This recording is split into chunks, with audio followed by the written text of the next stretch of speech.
That is up. The NBA betting guide at VSiN? That is up. Yeah. And also lines for next week's season opener, the day after that. I did get those last night. Yeah, and of course, Christmas lines have been up for a while now, Yes, too. they have.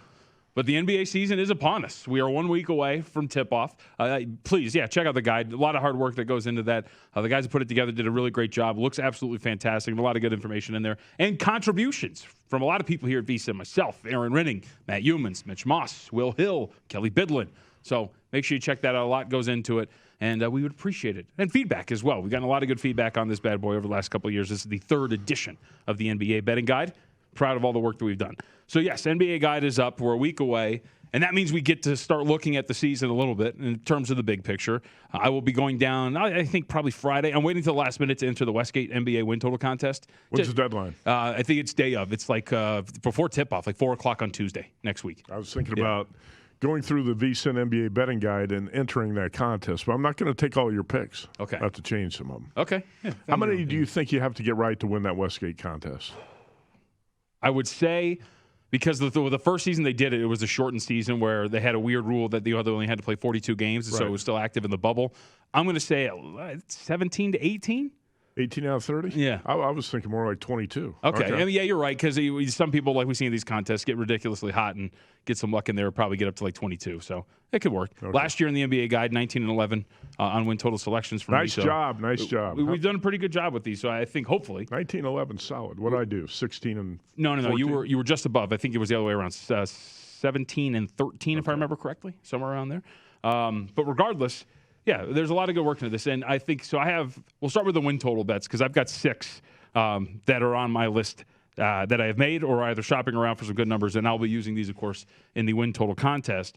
So we could kind of start at the top and work our way around, Youmans. But I started with Charlotte, because Charlotte's a team that I was really high on last year. If you remember, one of my best bets in terms of win totals on the over. Right. Thought there was a team that was the market was selling a little short in terms of the potential development going forward and what they could potentially be. And they eclipsed their win total relatively easily. Now, the market comes around in a big way this time around, and you're talking about a win total of 38.5.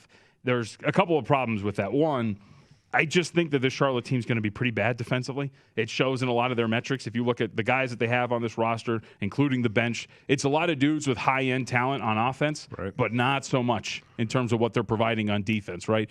And I think that there's some room for a little bit of regression. It doesn't mean the Hornets are going to be a poor team by any stretch, but I think that's going to hold them back from approaching about 40 wins or maybe even 500. So I think at the top of the list there, and these are, I think, in alphabetical order, Charlotte under 38.5. was the first win total. Detroit Pistons, I'm high. I kind of like the Pistons. The Pistons have a really good group of talent. And if you go back to, let me pull this stat up for you, because if you go back to near the end of the year, what the Pistons started doing, because we always talk about like tanking and all of this, part of the things with teams like the Pistons are when they're tanking, really they're just playing their young guys so they can get some reps in there. And if you go back near the end of the year, they covered 9 of their 16 games. They went 6-10 straight up, and they started playing their young guys, and they started showing some real growth. And then you look at some of the additions. They have Cade Cunningham, first overall pick, who looks like he's going to pan out relatively well. Again, we're talking about summer league preseason stuff.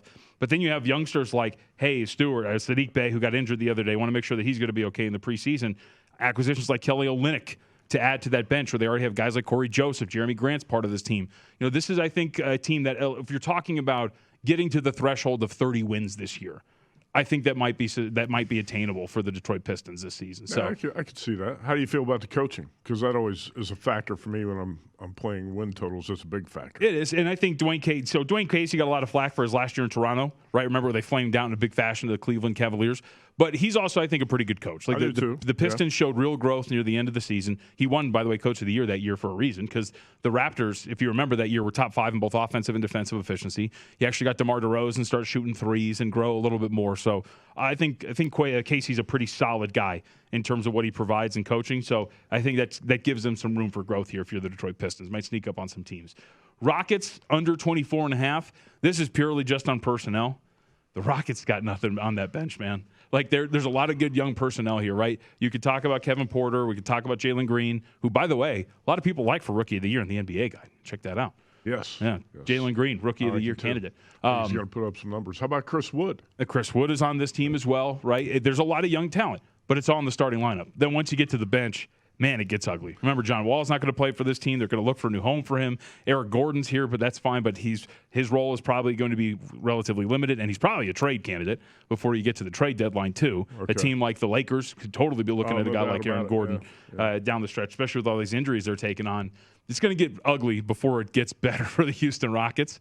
So I think you're going to see another one of these ugly seasons for Houston. A lot of good young talent, but I don't think there's going to be a lot in terms of success with their win total this year. And I'll rattle these others off pretty quickly because you want to go through a slog. But the favorite for me, the guilty pleasure this year, is going to be the Minnesota Timberwolves. So ER and I, Aaron Renning, actually, he and I were the only ones that had the Timberwolves in the postseason in the Western Conference. Both of us had them as the 8th seed. And I will go back. If you go back to last year, so I don't know if many people remember what happened with the Timberwolves, but Minnesota hired Chris Finch in the middle of the year, his assistant from Toronto. He came on. He was their full-time hire in the middle of the season. It was kind of odd. But if you look at from February 22nd on, Minnesota 16-25 straight up, 18-23 against the spread is not great in 41 games. But when you consider they had a -8 net rating and were 7-24 in the games prior to him getting there, that was a big change. Last 12 games of the season, 7-5 straight up and against the spread, started to show some real growth. Their offensive rating improved from 104 to 112.9 with Finch running it. And you would assume they're going to be a lot healthier this year. If you look at some of the numbers, when you had D'Angelo Russell and Karl Anthony Towns on the floor together, it was insane, the offensive output that they were able to put on the floor. And so I'm assuming that we're going to get better health here. Chris Finch seems to be the real deal in terms of his offensive game plan around Karl Anthony Towns. I think this is going to be a Charlotte Hornets-esque team and make a run for a postseason spot. And then Pelicans over 38.5 and Knicks under 42.5. I like that Knicks play. I like that Knicks play under 42.5. Yep. And I will say this, you're thinking outside the box and kind of going out on a limb a little bit to put the T-Wolves in the 8th spot in the West. I mean, yeah, if the preseason guy, who's going to come back and be like, oh, you're wrong. You had the Timberwolves at 8. Like, I think there's a lot. There's some sneaky good things about the Minnesota Timberwolves this year. I wonder if the Clippers can get as high as the 5 seed with Kawhi missing so much time. That's the thing when you're trying to predict the order of finish in the West. Yeah. You've got Klay Thompson out until at least January for the Warriors. You've got Kawhi Leonard out until when? Even if he comes back, right? Is he going to come back in March? Yep. April? So that's why I don't think I had the Clippers as high as you in the West. You're a Clips guy. I was a Clips guy. I've kind of got burned out on that team the past couple of years. Well, how can you after the Western Conference title run? What are we doing? Title game run, title series. What? Yeah, title series run. It's a good run. Yeah, I don't know. You had the Clippers as the 7th seed. Yeah. Yeah. Okay. That's a play-in team. I think really what makes the Warriors are fascinating because of Klay Thompson being back in January. Right.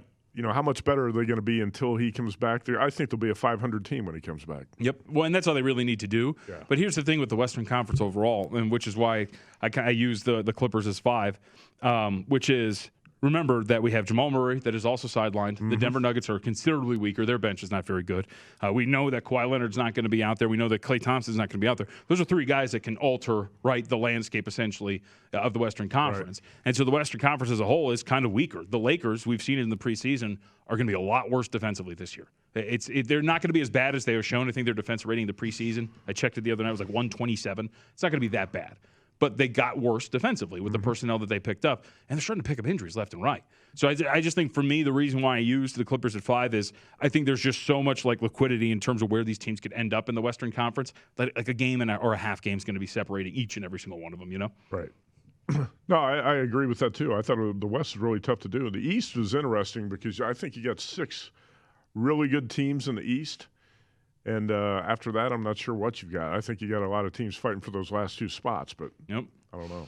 I liked the Miami Heat. I think that's my pick to win the East or to be the top seed. Yeah. Let's put it that way. They're going to be a try-hard team, absolutely. And then now Ben Simmons is back in the fold too for Philly. So everything changes quite a bit, man. It's absolutely fascinating. And the news today. I don't see how that Philly situation is going to work out. You never know. Egos put aside. You're all professionals here. It happens all the time.